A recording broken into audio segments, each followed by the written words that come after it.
Good evening and welcome to the Bridgewater Township Planning Board regular meeting for Tuesday, September 19th, 2023. Adequate notice of this meeting has been given in accordance with the Open Public Meetings Act, NJSA 10:4-6. Proper notice was sent to the official newspapers of record, filed with the clerk of the Township of Bridgewater, and posted on the municipal bulletin board in the municipal building and municipal website on January 13th, 2023. Please be aware of the Planning Board policy for public hearings. No new applications will be heard after 9:30 p.m., and no new testimony will be taken after 10 p.m. Hearing assistance is available upon request. Accommodations will be made for individuals with a disability pursuant to the Americans with Disabilities Act, or ADA, provided the individual with the disability provides 48 hours advance notice to the Planning Department before the public meeting. However, if the individual should require special equipment or services such as a CART transcriber, 7 days advance notice, excluding weekends and holidays, may be necessary. Would everyone please rise to salute the flag? Allegiance to the flag of the United States of America and to the republic for which it stands, one nation, under God, indivisible, with liberty and justice for all. Ms. Probst, could I have a roll call, please? Here. Here. Good evening here. Mr. Pappas will be absent. Share. Ms. Dowd will also be Me too. absent. Here. Ms. Sikora. Here. Mr. Wang, absent. Mr. Banga, Here. Hardawich, Here. and Mr. Van Eck will also be absent. We have a quorum. Thank you, Ms. Probst. At this time, I'd like to open the meeting up to the public, to any members of the public that wish to address the board on any matter not listed on the agenda this evening. Please come forward at this time. Seeing none, hearing none, moving on. We do have a set of minutes to approve this evening, or up for approval. That's from September 5th, 2023, regular meeting. Are there any comments or changes to the record? Yes, one small change. On the bottom of page 1, under the meeting open to the public, it suggests that we voted to close the public portion down here. And we really don't. You close it. Correct. We did not vote to close the public So I think that portion. should just say the chairman closed the public portion. I would agree. So if nobody has any other corrections, I'll make a motion to approve the minutes as amended. Councilman Ring, I need a second. That's Ms. Sikora. Could I have a roll call, please? Chairman Vessia, Yes. Councilman Ring, Yes. Sikora, Yes. Ms. Sikora, Sikora? Oh, yes. Sorry. Ms. Charwood, Yes. and everyone else was absent at that meeting. Thank you.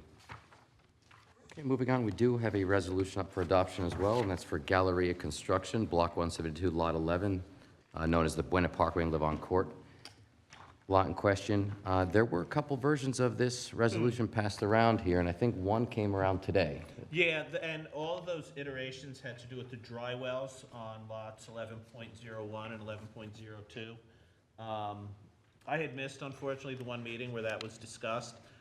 So it was later clarified to me that only the dry well on lot 11.02 would be sized for a 25-year storm, whereas lot 11.01 would be sized for a 10-year storm. So the clarifications were, the various iterations were just clarifying that. For the record, the version you have on the dais is version 2, so that's not the most current. And version 3 was what was delivered electronically, is that correct? Yeah, that again was, I added half a sentence just saying, and 11.01 will be. Very good, and I believe that was in section 6, right? Correct. Okay. Any other further comments? Okay, without that, I'd need a motion to adopt as amended. I'll make a motion. That's Mr. Banga. Could I have a second, please? Second. That's Mr. Magora. I'll take a roll call, please.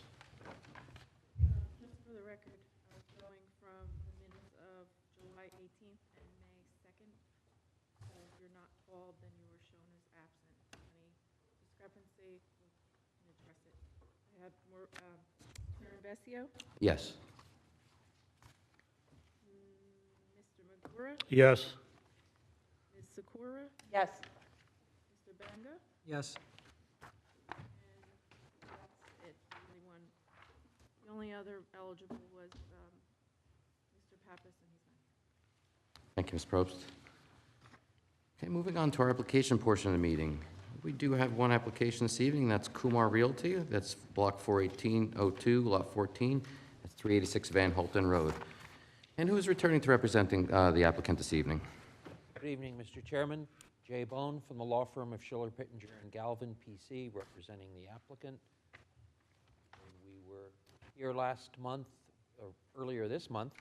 The board asked us to prepare some renderings or pictures of the houses that we were proposing to build on the lots that we're proposing. I have those here now. Mr. Kumar is here. I'm going to pass out the packages of the pictures and ask him to describe what's in them. Welcome back, Mr. Bone. Thank you very much for that. And I assume Mr. Kumar was previously sworn?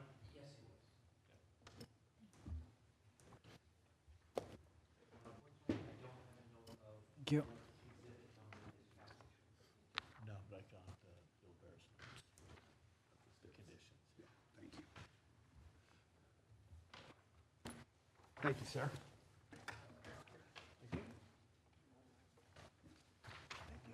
Can you make sure, Okay,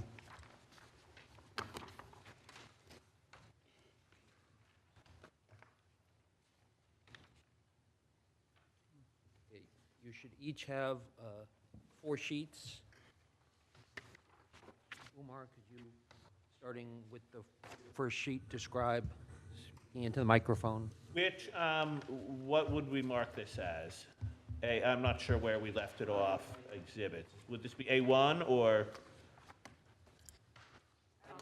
No. You have, A1 was the last one I saw here marked as New Jersey American Water correspondence. Okay, and we'll call it A2. It'll be 4 sheets of renderings? Renderings and elevations. Okay. A2, 4 sheets. Renderings, elevations.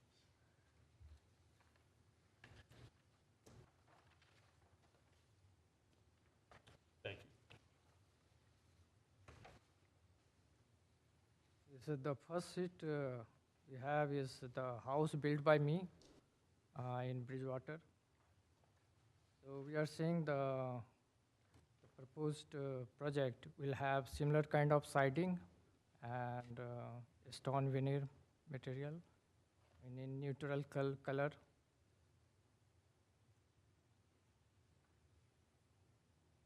And in the second sheet, we have some elevation rendering. So house could look like one of these rendering, and the elevation on the third sheet. Excuse me, which elevation is being proposed? On sheets 2 and 3.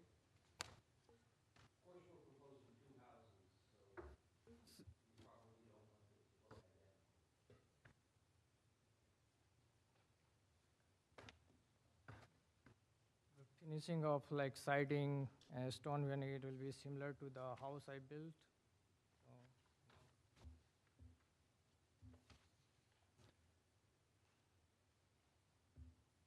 So, that's all we have, right? Yeah.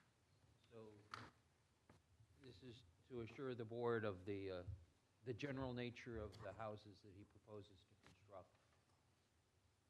Nothing modern with tons of glass or concrete. These are like central hall, colonial type. In center there is a hall, then left side is dining room, right side living room, then 3 car garage on the side. So these are very basic, concept of central hall colonial house. what would be the maximum square footage? We are proposing to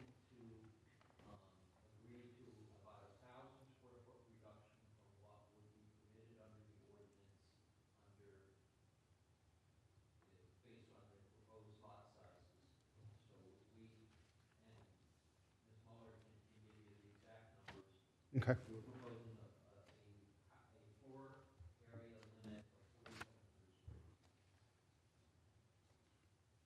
I'm sorry, how much?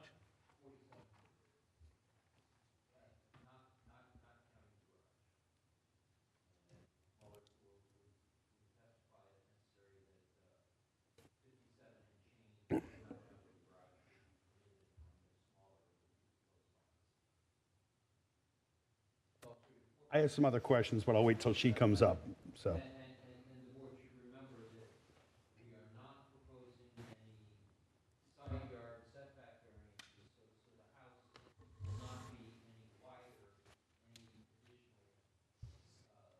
building size will be in the back, shielded from view from the street. Because at the last meeting, the board was concerned about the appearance along that open road. That was going to be my question. So 939 Williams, the one on sheet one, this one's 3825 square feet, so you're proposing something that would be about 47 or 4,800, so 1,000 square feet larger, and that would be all in the back? It would be in the back, yes. Yeah. So it'd push out further versus wider, or deeper versus wider? Yeah, okay. Last meeting, you had talked about the square footage, including the deck, including a possible deck on the back. Is that what you're also including in the 4,700? No, actually, as per the Bridgewater ordinance, deck, garage, these are not included in the square footage, so we are not considering those. And based on, when we go to the final details, right? Size of the deck is not, predetermined yet. There could be patio or deck.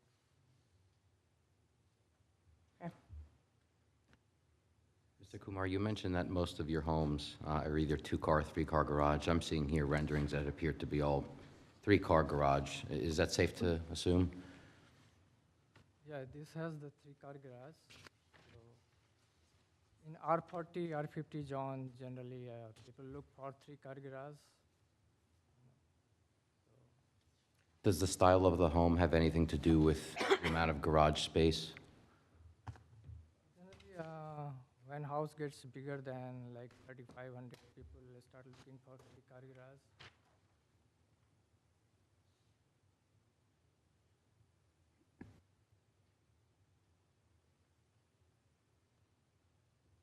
Would you figure with the amount of impervious coverage that there would be already, including the paved surface of a driveway, that a three-car garage would be necessary for this type of lot, this type of structure?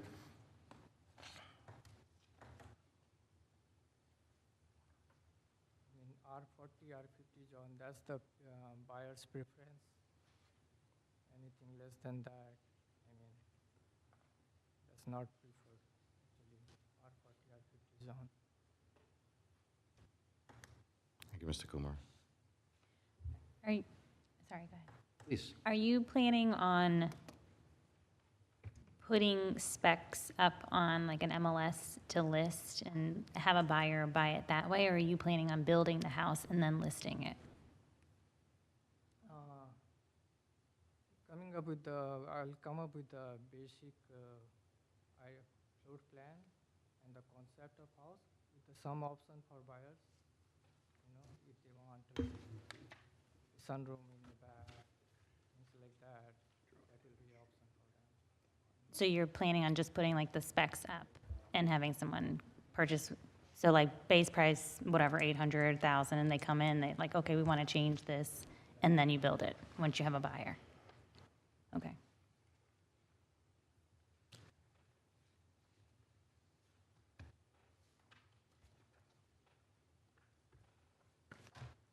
Thank you, Mr. Chadwick. Any other comments by the board? I have one, Mr. Chair. I think I heard Mr. Genova first over there. Thank you. So what I'm hearing is both houses are going to have a living area of 4,700 square feet. Is that correct? Or is one slightly smaller? Because I looked at the elevations on the second exhibit, and you could see the lower elevation is definitely not as large as the one that's above it, just looking at the width of it. So, questions? There is long driveways, and I think you have to take into consideration that somebody that buys this house, probably the next year, is going to be down at the code office looking to build a pool. So have you thought about accessory structures and complying with the impervious and floor area ratio, et cetera? I will let our engineer address the numbers and calculations, but we believe that 4,700 square feet, which is, as I said, 1,000 square foot less than would be permitted under your ordinance, gives sufficient space for anything that is not counted as floor area under your ordinance for an expansion. It's also a 4,700 square foot maximum doesn't mean that the buyer is going to want, at least initially, that full-size house. It may be that the applicant builds a 4,200 square foot house, giving the buyer an opportunity at some future date to expand it, as he said, to put on a sunroom. We are not asking for any variance relief at FAR, because that would be the wrong board, but the only variance relief we need to reasonably develop this property are the lot size and lot width variances, which we can't get away from. Okay, thank you.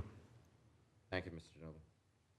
Mr. McGraw, I know you had a comment there and it sounded good. I hope you remembered it. The schematic front elevation shows a height of 34.75 feet.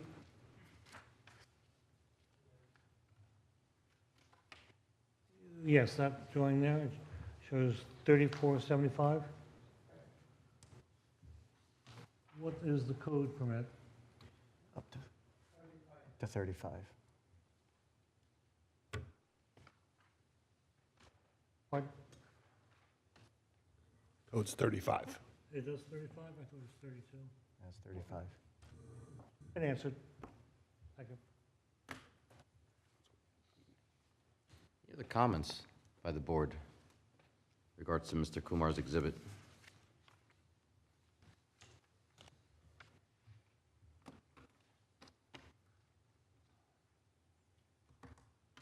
I think I'll just make a general comment that the board did ask the applicant to return this evening with an exhibit, and we thank you for that very much, because I think one of the portions of this application was that we had an idea of what the rendering would look like, and especially how it would present itself on Van Holten Road.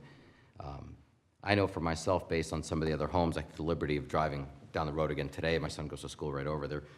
And at the present time, I do not see structures of this size that are on Van Holten Road. So just as a general comment, these are larger in nature compared to what I do see there today, especially if it's a home of 4,700 feet squared.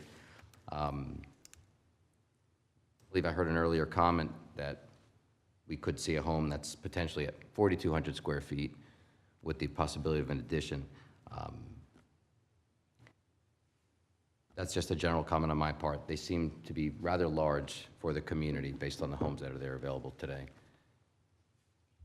Mr. Chairman, I was going to wait until the engineer came up, but I will echo your comments. And just one of the things I did today was I took a ride down Van Holten Road, just looking at some of the homes there, and kind of, eyeballed some of the homes and identifying the larger homes, if you would. And what I think is probably the largest home on Van Holten actually sits on the corner of Benner Court and Van Holten, but it fronts Van Holten, even though it has a Benner Court address. That home is 4,000, livable area is 4,220 square feet. So this home would be, or these proposed homes would be over 10% larger than the existing largest home on the street.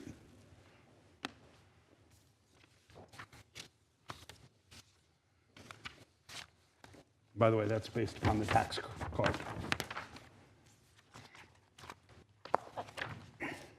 Any other comments? Mr. Vaughn, I believe the board has given its comments for the moment. Public? I'd just like Ms. Muller to go over the numbers again. Okay. Prior to her testimony, I believe we do need to open to any members of the public that wish to address Mr. Kumar's testimony. I'd like to open it at this time. Okay. Seeing none, hearing none, that closes the public portion for this application. Good evening. Catherine Muller, President and owner of Page Muller Engineering. I was sworn in last time. Fitting, Ms. Muller. Welcome back. Thank you. Just to reiterate some of the numbers that Mr. Bone had presented, and what we did after we heard the feedback from the board was take a look at the neighborhood. We are in the R40 zone, a complying 40,000 square foot lot with a 0.15 FAR would allot for a 6,000 square foot house.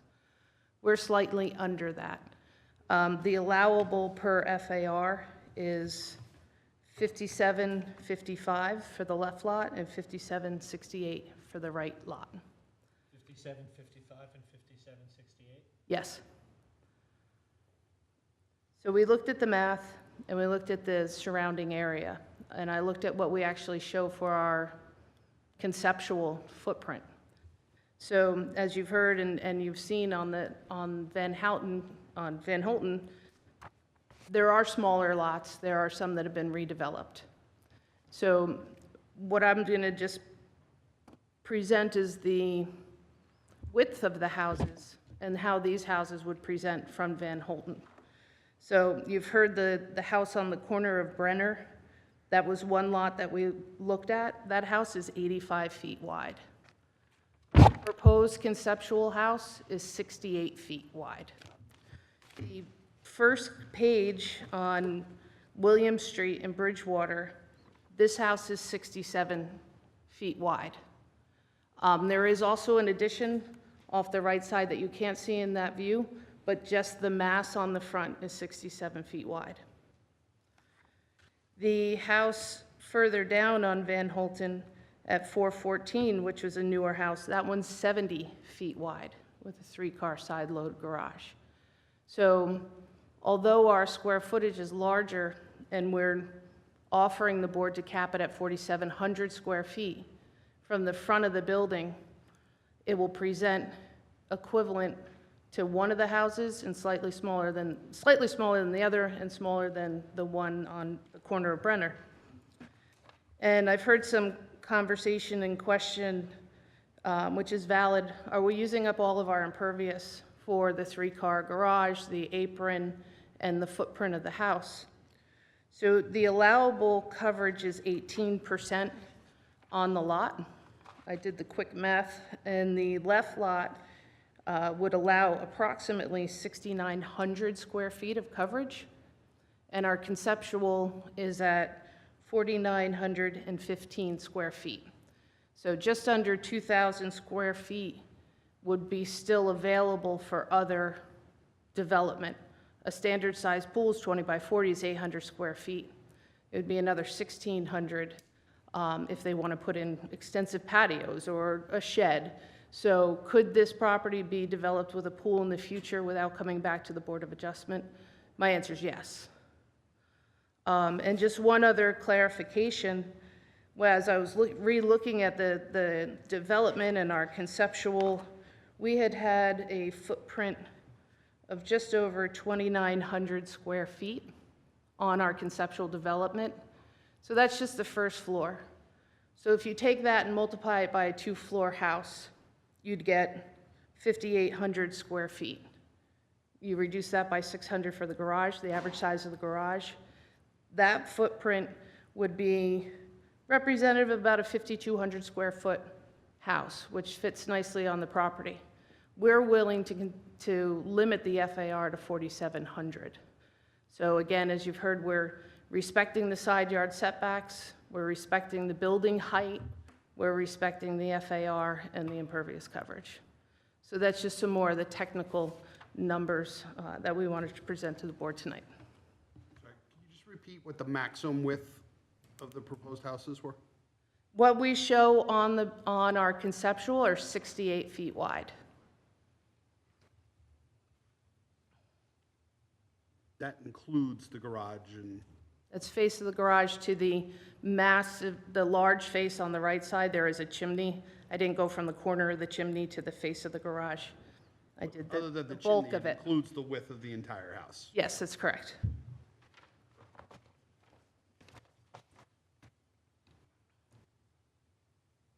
Did your improved lot area, did you take into consideration, these houses are set back, that's a lot of driveway. So for our conceptual, we included the driveway, there was a question about the decks, the walks, and the house. So if somebody wanted a patio, again, we have some They play on it. they all will, I promise you. Raised terrace, we've seen it all. Yes. Setback, though, is relatively consistent with the area. That's correct. They would look good up on the hill. They don't want to be too close there. I mean, the rest of the neighborhood, they're not close, they're not that close to the street. Now, the last time you were here, I wrote down on my plans 4192 square foot. I had the 2927 for the first floor, and I had total square footage of 4192. I'm not sure how I captured the 4192 and/or what's changed. That I'm not sure. I don't have that number on my plans, nor did we have exact architecture at the time. I don't know if that was an increase. It's not the increase. I don't recall where that number came Okay. from. My apologies. And I just wrote it down, but I don't.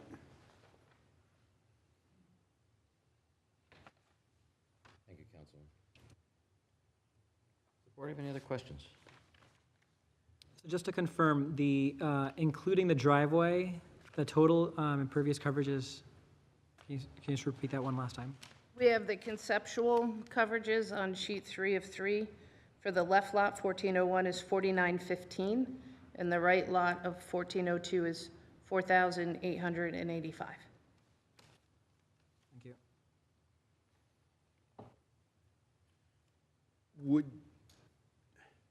So if the house's width is 68 feet maximum without the chimney, would your client agree to a stipulation that the house and any accessories to the house can't be wider than 70 feet?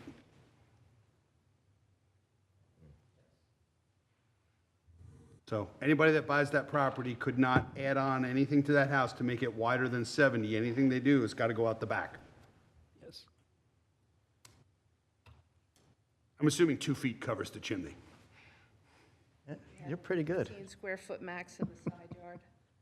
I don't recall what it was, but I think we can work with that. And just for clarification, so if there's a shed, it would still be within that? Well, the shed would have to be compliant with setback. Right, and so that's an accessory structure, so Yeah. that wouldn't count for what Mr. Councilman Ring just pointed I out. believe you used the word accessory. He so- did. Yes, Well, I'm talking just wanna be swimming clear. pool, patio, that kind of stuff. Okay, I think excluding a shed. okay, so all of that would be Hardscaping. within, you measure 70 feet at the front, go perpendicular to the road back, and everything has to be within that. Excluding a shed. Okay, But a shed would have to comply with, with whatever. there's other ordinance. requirements the town has for a shed. I don't want Yes. to touch those.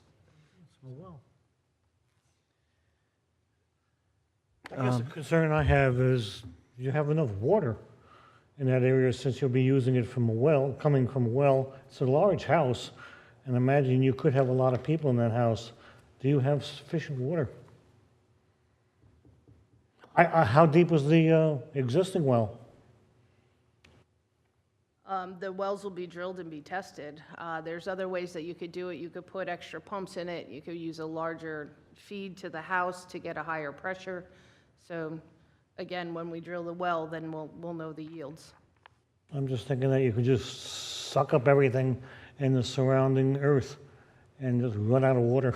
A friend of mine just ran out of water when he was taking a shower. I just happened to think about that.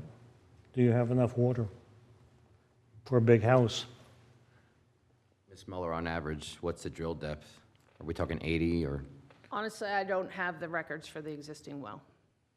I mean, the reality is if their well goes dry, they're gonna be paying the water company to come from the other side of Van Holten School. Correct. $300 a foot. I'm sorry? $300 a foot.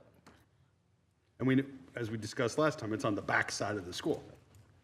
Correct. Yeah. You gotta have water. Mr. Chairman, I have some other questions for the engineer, but not really. I wanted to go back to one other issue that we talked about at the last meeting. I don't want to shift topics, though, if other folks have questions. Any general comments from the board for Ms. Muller regarding the structure? Councilman, we can proceed. All right, thank you. So one of the other things we talked about at the last meeting was runoff. You may recall I expressed some concerns with the, hey, water's going to run off the property because it runs across Van Holten Road. That's a concern to me, and I know one of the questions we had asked, and I just want to make sure we're comfortable in that, something to ensure we are working with the township engineer as it really, there's two pieces to that. Yes, it's good for the neighboring property owners. It's bad because the water runs across Van Holten. Before it gets to Van Holten, it's probably going to hit the sidewalk, which whoever owns the house is responsible for maintaining the sidewalk in the wintertime. So when the water freezes, whoever lives there is going to be ice in that, or salt in that thing, you know, melts, freezes constantly.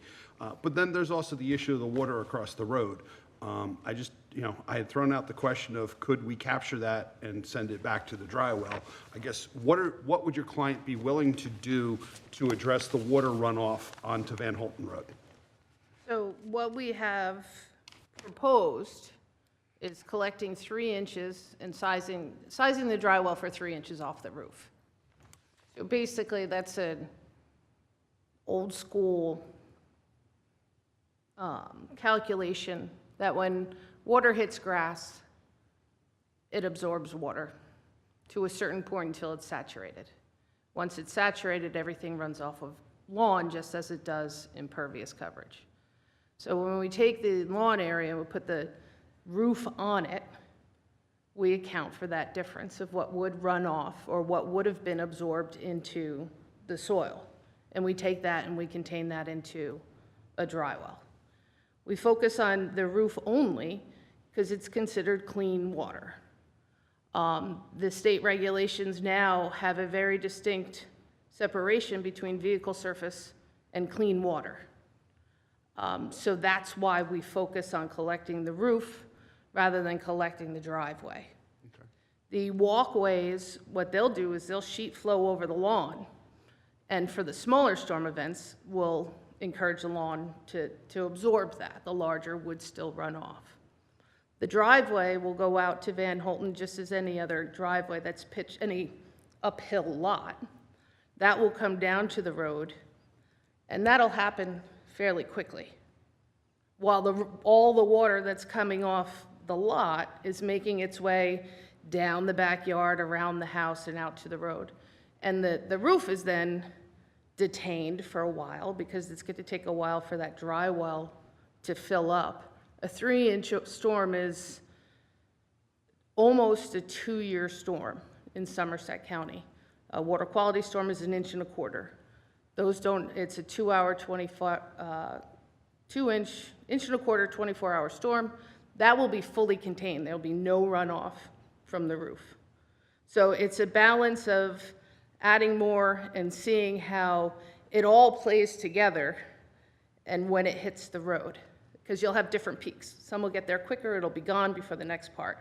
So how I've worked with your engineers, we actually route it as if it's a large project. Even though they're just small, single family, it gives us a really nice picture of how it's gonna all work together. So we typically do no increase for the 2, sometimes the 10, sometimes the 100. So in this case, we do have that 3 inches that's going to capture the roof, which will be capturing more, unless somebody builds a small house, it's intended to capture more water than actually what we're increasing impervious. So that was the whole thought behind our stormwater design. Okay. If I may, Mr. Chair. So you'll work with Bill Burr Absolutely. to go over We just that. did another couple plot plans here in Bridgewater, and we worked it out Perfect. together. So a couple other questions. Looking at the plans, I see there's a dedication, looks like 25 feet, because this lot used to run to the center of Van Holten Road. Correct. So before that dedication, you would have had, the square footage for both lots to be conforming.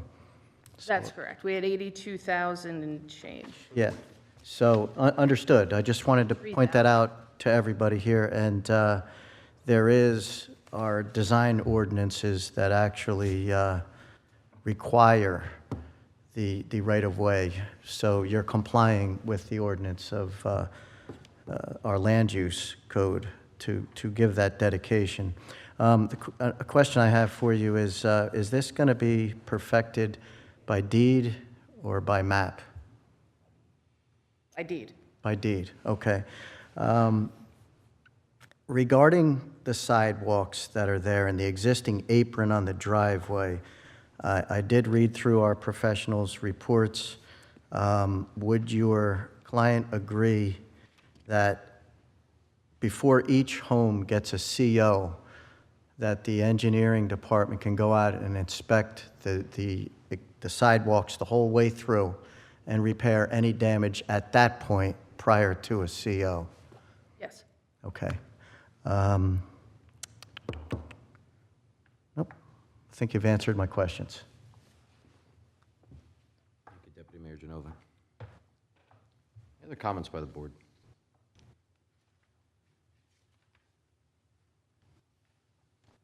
I think, based upon some of our discussion previously, I think the question has to be asked. Would your client consider a slightly smaller square footage? What number do you have in mind? 4,300. Okay. Okay. Our attorney, Mr. Peck, would we need to make that a condition? That's correct. Slightly larger than the one on the corner of Benner and Van Holten, which is 42 and change. And that's excluding garage. Yep. Correct. Living area, Yeah. yeah. And we'd maintain the request for the width of the house? Yep. Okay.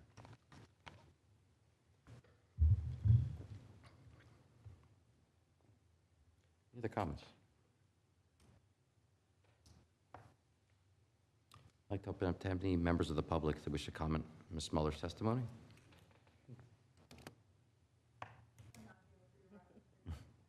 Seeing none, hearing none, I close the public portion. Okay. Mr. Bond? Mr. Chairman, that is the end of the additional evidence that we intend to present to follow up on the board's questions at the last meeting. If there are no members of the public who wish to make any statements or the board has no further questions, I will have a brief summation. Okay, Mr. Chairman, this application is for a minor subdivision to create 2 lots. Each lot would require 2 variances, lot area and lot width. As the testimony has very recently reminded the board, the lot as it currently exists is more than twice the minimum lot size, but we need a variance for lot size because of the required dedication for the width of Van Holten Road. There's no way that we can obtain additional frontage to conform to that standard. We have divided the lots as closely, as evenly as makes sense, and according to the testimony of the engineer at the last meeting. So as the planning testimony reminded the board, you have to balance the positives and the negatives.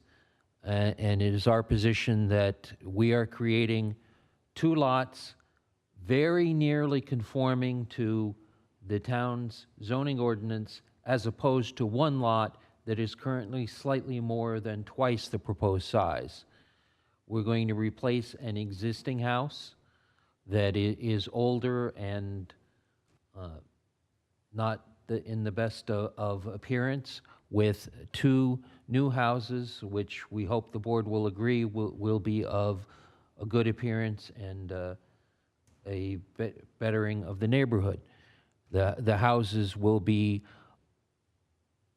somewhat larger than most of the other houses in the area, but of course, if you look at the tax lot, the lot sizes we propose are actually slightly larger than many of the existing lots in the area.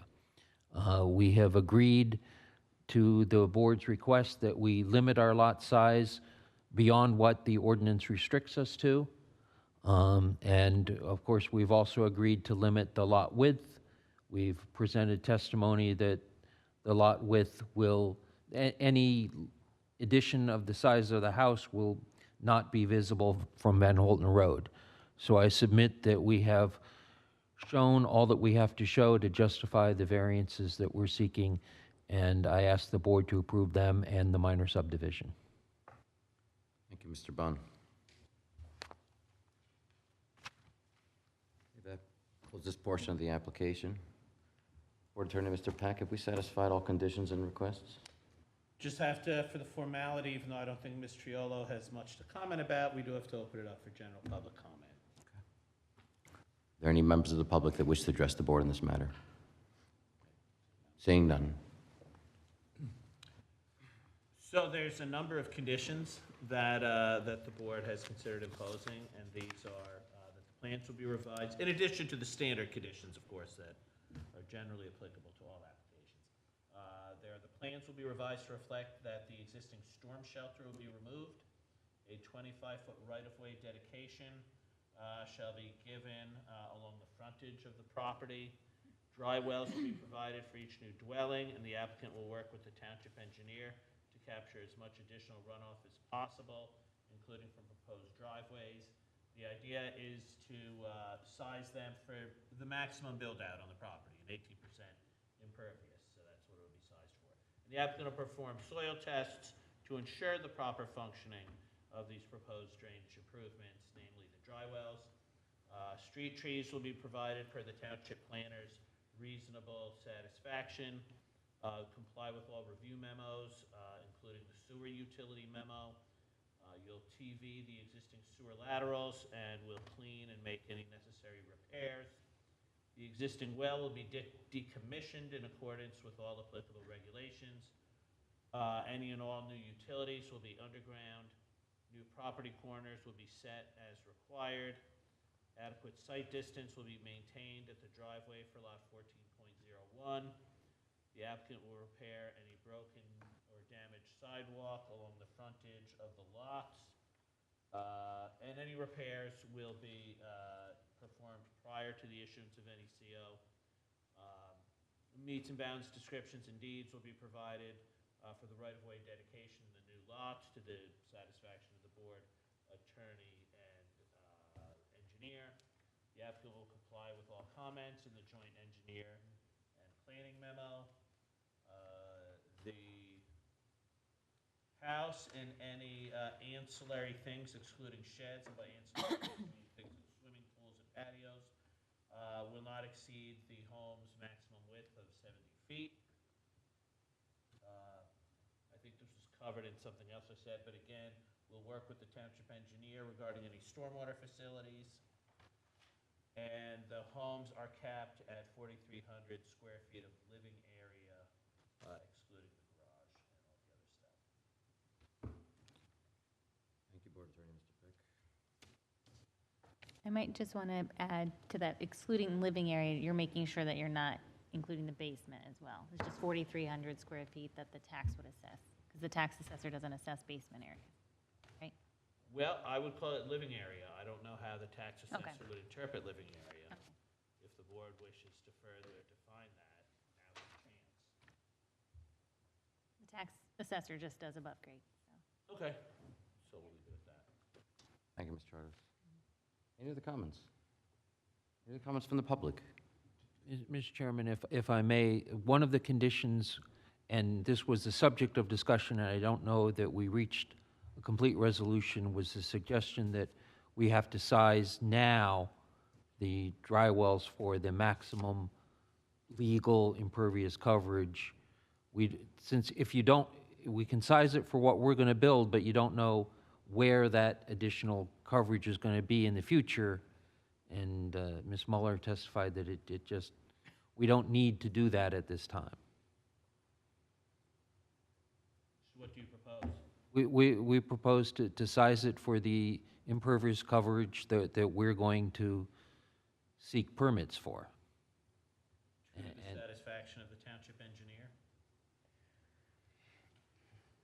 Yeah, I think, again, if it's going to have to be to the satisfaction of the township engineer. And part of what I started with was, again, you know these people are going to come back for at least a patio, something. And I think when you calculate that into it, it's not going to make a big difference on dry wells. I think now we're really, you know, I don't want to say it. So I'm going to...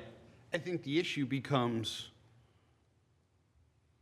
if they want to size it specifically for what they're building, then we have to say, hey, you can't put a pool or patio in, because that door's open, and what are we going to do? If somebody comes back and says, hey, I want to build a patio, we're going to say, well, you got to dig up the yard and expand the dry well? It's not... That's where I'm going. I think, you know, if it's left up to Bill Burr, he's probably going to look at what could be built out, because I think any buyer looking at this property is going to say, wow, you know what? I'm going to want that pool and the patio. And maybe, I guarantee it. Maybe the 18% coverage is too much. Maybe we say, okay, if the house isn't going to be bigger than 4,300 square feet, we add a certain percentage to say, hey, this would be a, you know, what's a pool? Well, the pool is actually, the water area doesn't count towards the improved lot area, just the man-made patio around the pool. So, you know, what do you add, maybe another 1,000 square feet max? Yeah. So if the house is capped at 43, why not just say, design the dry well for 4,500 square feet versus the 18%? So you at least cover that.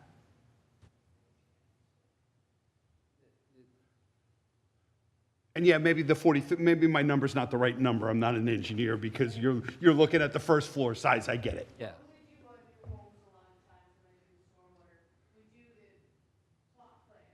Okay. Which has usually an amenity out back. Okay. And then I build in 500 square feet of fluff. Okay. That can run overland and not necessarily have to get to the driveway. So if you did that for these homes, what would it be? The plot plan plus an extra 500. When they build the pool, they may exceed that. They won't put it in, the town requires additional stormwater. They're ripping up their yard to put in the pool. They'll build an extra little driveway. So what you're saying is you would design the drywall for 4,800 square foot. Extra fluff with your extra. An additional 500 square feet. Over the impervious coverage that the plot plan is going to show. Okay.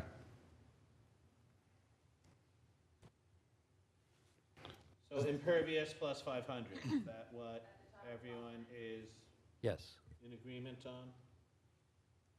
So the impervious would be bigger than the home's footprint, because you need that driveway. Yeah. That. So Okay. at least we're allowing for that future patio. We're not saying the 18%, because there's limits on the width of it and all that. So. Is that reasonable?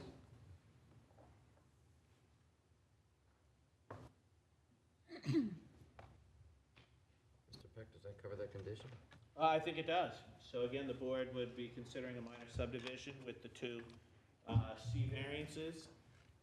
And you really just have to show that, determine that the grant of the variance will somehow advance the purposes of zoning, and that the benefits of granting that variance will outweigh any, substantial detriment that would be created by the grant of the variance. And then, subject to all these mitigating conditions, which, can help the scale. Any other comments?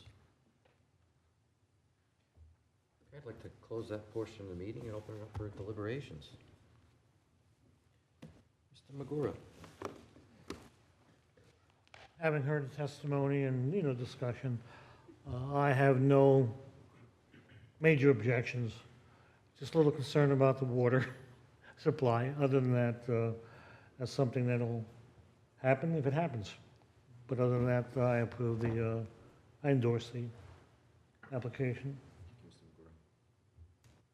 Mr. Banga. I appreciate the applicant and subsequent experts for their testimony. I also appreciate, them working with the board. I think reducing it to 4,300 square feet makes sense to some of the other, more luxurious homes in the area, as well as the width to the 70 feet. I approve with all the conditions that Mr. Peck discussed. I'm positive. And then I think it'll be good, good for the area overall.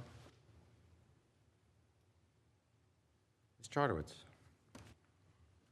Yeah, I just want to say, thanks so much for working with us, for coming back. Obviously, we expressed our concern, with, not knowing what was going in there and, potentially there being an over-improvement. And nobody likes an over-improvement. The neighbors don't, even a developer doesn't, because they can't recoup their costs because of, functional issues. So, the fact that you guys are willing to work with us and with all these revisions, we appreciate that. And I have no issues with it going forward. Deputy Mayor Genova. Yeah, the applicant has certainly cooperated with the board here, and, I did see on the plans that it did comply, with the area prior to the dedication, and at the end of the day, the lots are very good sized, nearly the zone. So again, with the applicant's willingness to work with the board, I think it's a good application right now, so I'd be in favor of it. Mr. Cora. I agree. I thank you for adapting and partnering with us to make some adaptations to the area. Your beautiful homes, I'm excited to see them being built. Councilman Ring. So to Mr. Kumar, I say thank you for listening to what the board had to say and working with us. I think there's always some detriment when you're giving a variance. However, I think with the stipulations that were agreed to, I think that there's the benefits outweigh this dramatically. I will say I was a little bit on the fence, but when Mr. Kumar agreed to go to 4,300 square feet, that sealed the deal for me, and I wholeheartedly support. I would agree with all the comments thus far, and I would also like to thank the applicant as well for returning this evening and providing the exhibit to the board for us to deliberate. And I believe the board does have a certain responsibility to the community to be able to envision what a neighborhood is going to look like, especially when there's a new home to be proposed on a road that's been there, gosh, probably longer than most of the roads in that area of Bridgewater. So I do appreciate you returning tonight, working with us. I'm also very content to see the FAR requirement brought down to 4,300. And again, all the sentiments I heard this evening, I'd support that as well, and I'd like to support your application. Thank you. Mr. Peck, could you state a motion? Yeah, the motion would be to grant the applicant's application for the minor subdivision with the variance relief, subject to the conditions stated as of the record. Who'd like to make that motion? I'll make the motion. It's Mr. Cora, Second. Mr. Banga. Can I just clarify, I don't have an affidavit from Mr. Banga, who was absent the last meeting. You listened to the... I did listen, yes. Okay, I'll check with him after. Thank you, Ms. Probst. Could I have a roll call, please? Chairman Vestio, Yes. I received an affidavit from Mr. Genova, so Mr. Genova, Yes. Councilman Ring, Yes. Mrs. Legora, Yes. Legora, Yes.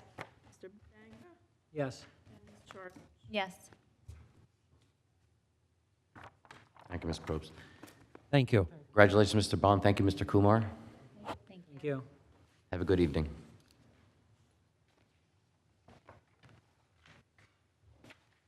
Hey, moving along this evening, there's no other business to attend to, but if any members of the public wish to approach the podium at this time, please feel free.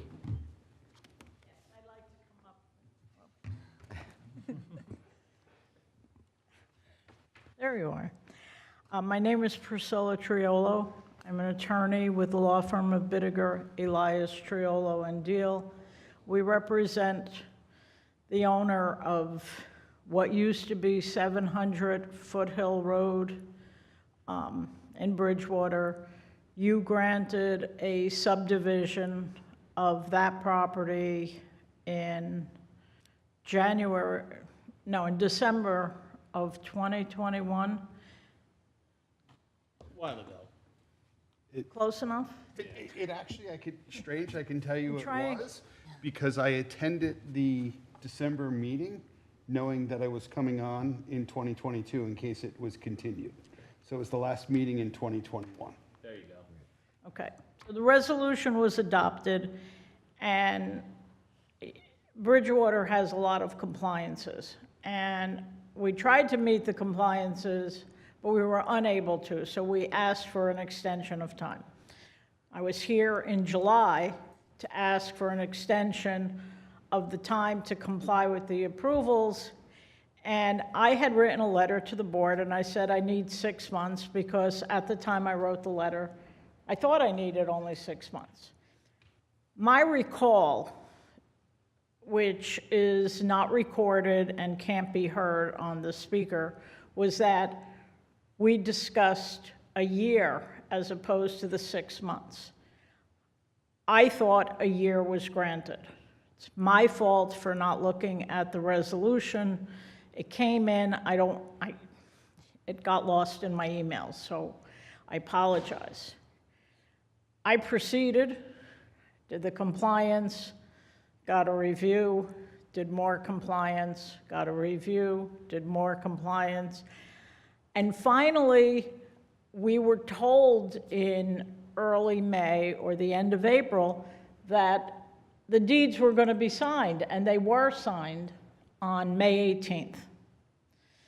We immediately took the deeds, sent them off to Somerset County, because I wanted Somerset County to see that we now had the deeds, got their final review, got their deed of dedication on Foothill Road in order, and everything got recorded in early July. I'm operating under the assumption that we had a year extension. The year extension would have been July 30th, if my math is correct. We were all done with the filing of the deeds, the compliances, the submissions. And then I had a request we sold the property, builder's building, whatever he's doing, and we have a woman who is buying the house to complete the restoration. She wants to have a period house with whatever you do when you restore it back to the way it is. That title company said, "Where's your resolution of extension?" And I looked, and it was 6 months instead of a year. And so I immediately panicked. And then I'm saying, well, the deeds were signed in May. So I think at least some of us were operating under the assumption that there was a year extension. So I wrote a letter last week and asked if you would consider amending the resolution that you already approved to make it 1 year. So that would legitimize going backwards everything that we did from January until July. And that's why I'm here. is to ask for that consideration. You've since sold, or your client has since sold the property, though. He sold the properties. He's Okay. not well. I mean, That's fine. when he was here, he was very animated and whatever, but he's, No, I live close there. I've seen some activity on the site, so that's the new yeah. owners. But he's not well. He was going to come here tonight, and he said he couldn't make the trip. And so he sold the properties. The original developer went into, I guess, not a filed bankruptcy, but kind of went out of business. And so the vacant lot was bought by a company called Argentina. And he's a very nice man. He's from Somerset County. And he took the resolution, the signed plans, and I believe he's already applied for permits to build the house. He has no issues. The woman and her husband that want to buy the house are originally from Ireland, and they came here via Virginia, and they want to complete the restoration. They're in love with the house. They're in love with Bridgewater. They're currently living in an apartment in Raritan because they moved from Virginia, and they've been looking for a historical house, and lo and behold, 700-foot. what is now 698 Foothill Road showed up on their radar, and I'm just trying to get things. So really what you need, like, all the compliance stuff, your testimony is done, but you just need this to satisfy the title insurance company? Yep, that's it. Those title insurance. Everything's done. We filed the deed of dedication. Actually, we also, because it was a county requirement that came out again, once we got the deeds and sent it off to the county came back and said, we want the monument set on Foothill Road where Foothill Road would be after the dedication. So we engaged the engineer, and there were 2 monuments that were placed in addition to that, and the plan where the site plan which shows the deed of dedication also was amended to show where the monuments are located. So we did everything we had to do once we got the signed deed and the signed plans. But So really what the board is faced with is, typically if you want, they applied for a 6-month extension, they were granted. You'd say, okay, that's done. Anything subsequent, another extension, that's another application. So that's really the issue here is does the board want the applicant to, file for another application, post the fees, and decide it, or, as Ms. Triolo is requesting, just basically reopen what we previously, the extension that was previously done, and extend the time for what, another 6 months? Let's make sure we get it. it would be July, it would have been a year from when I applied. So it would have been, I believe it's July 30th, because you go 190 All you days. would have needed, though, was another 6 months from, like, that original, the year that you thought you had, but didn't. Would that have been sufficient, or would you have needed additional? The way that I calculated it, and I'll be the first one to step away from math, is that I went from the approval to 190 days, and then a year from that 190 days, I believe is July 30th. And the resolution, had the resolution read 1 year, it would have been right and would have covered everything that's been done. And would that satisfy the title company? Yes. So really, it's a policy question for the board. We will fund escrows. If Mr. Peck, if you're in agreement that this is something the board can do, I cannot see why we wouldn't, because I did watch this one go through compliance. They took great pains, I know. It was a lengthy It was probably one of the most lengthy ones since this administration has been here. So I would be in favor of it, but let's just make sure that that date, as you're saying, is correct, unless we should add, if we can, add maybe another 15 days on top of that, maybe 30? Well, is the title insurance company, so if we extend it to July of 2023, is the title insurance company happy with that? Or are they going to look for, like, do we need to extend it through the end of this year so that when the title insurance company gets it, it's current? I think we'd like to put a stake. Mr. Ring, I don't know. I hear what you're saying, but yeah, I'm reacting. Well, that's where I'm going with it. Yeah. So, I will also, and no disrespect to your client, but, and in fact, I think I touched on this back in 2022, when we talked about this with the extension. I have personally received some complaints from neighbors in that area regarding upkeep of grass cutting and stuff. So the fact that, this has been sold and I'd hate to make Ms. Triola have to have someone come back and do a whole new application. I think moving this forward, that benefit outweighs any detriments.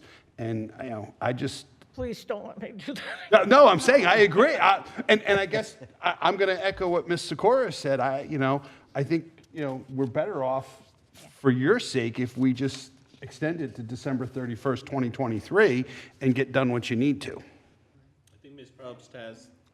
No, mind if I could interject?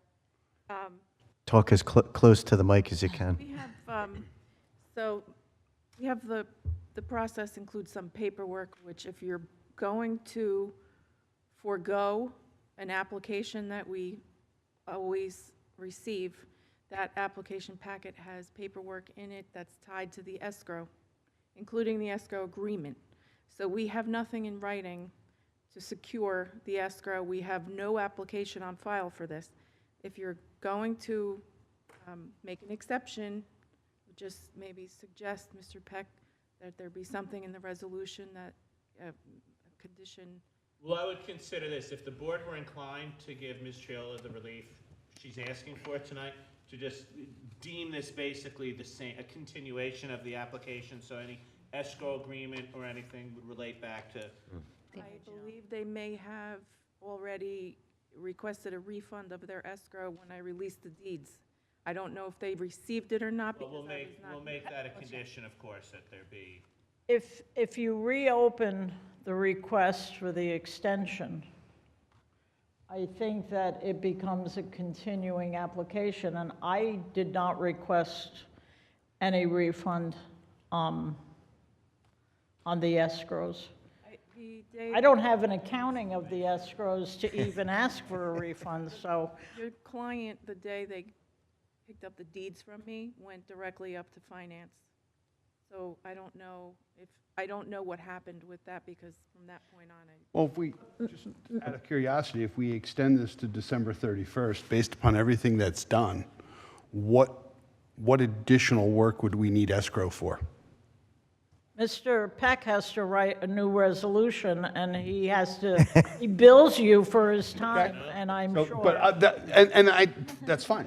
So besides that, though, Besides that, I don't think there's anything that we would have in-house, and then it's just a matter of any kind of inspections moving forward. which are going to be covered by the permits. are we Yeah. waiving the application fee for the extension? That is part of the application process that we're waiving?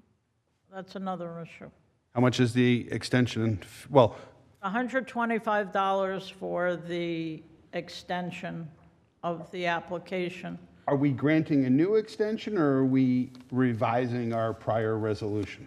I'd Well, that's. prefer you'd revise the old one. It's the semantics. If you call it a new extension, I think then you need a new application fee. Okay. If you are reopening the prior extension request and modifying that, then you can just say you have to give more escrow. Okay, so I would be, It's a policy question. I would be happy to make a motion to reopen the prior resolution, modify it with the stipulation that their escrow is addressed to the satisfaction. Yeah, there was a refund of Yeah. If additional escrow funds are needed, We will fund any escrow deficiency or escrow estimates within 48 hours. We're not trying to avoid that. I'm I'm not suggesting you are. We're trying to make this as simple as I'm trying to, as simple as possible. I can make it a motion if you guys want. Go, you got the floor. If I could Okay. just comment, Ms. Triolo, last time you were here, you did mention you were having issues securing contractors, issues getting utility companies. Has that largely been resolved? Is 6 months going to cover that? They or is- sold it. I'm not sure that I'm hearing you. Sold. It was sold? Yeah, they. No, I mean, I physically am not hearing you. Hey, we had a question about the last time you were concerned about contractors and getting work done, but that's not an issue because you've sold both properties individually. Well, we sold one and we want to close. Close on the other one. And This the other actually- one, it will just be permits for interior work. There are currently permits open, but the new contractor, the new electrician, the new plumber, whatever, will have to file to put their license and insurance on the record. But this woman who is buying it says she wants to live there, and I've never had such an accelerated closing for cash in a long, long time.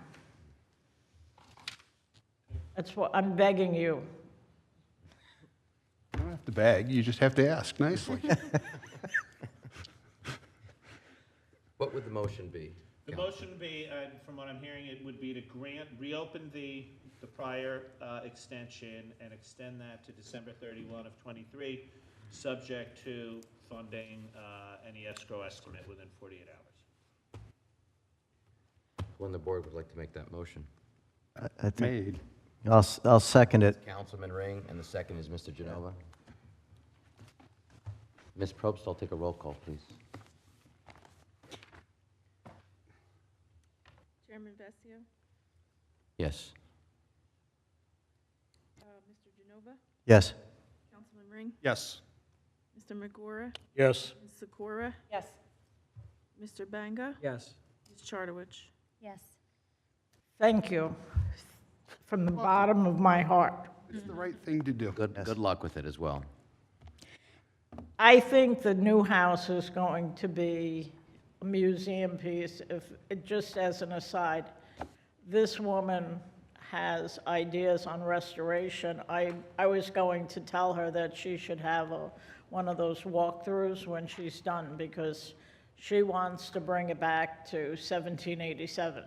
We have a history group in town, Friends of Bridgewater History. You might want to mention that to her. They have a website. Put in touch with them.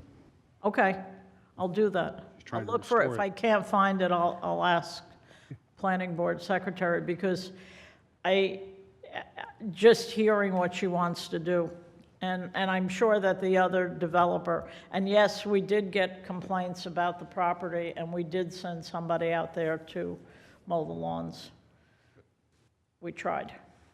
Understood. Thank you very, very much. Thank you, Mr. Peck. I'll be in touch. Thank you. Thank you. By the way, that other subdivision sounded good,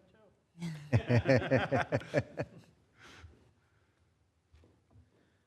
Okay, moving along. Ms. Probst, do we have anything? Do we have anything on the calendar? We have, so the September 5th meeting, Target was on initially. For tonight? Yeah, Right. so they had an issue with notice. Okay. So they have been rescheduled. They asked to be carried to October. They're scheduled for October 17th. 17. I know we originally said that October was wide open, so that's the only date currently in October then, correct? That's the only one in October. My understanding is that there may be some time being held aside for master plan. So we are into November for scheduling. November, I'm sorry, Mark? No meeting on October 3rd then? There is a meeting, but I don't know if it's going to be dedicated to master plan or not.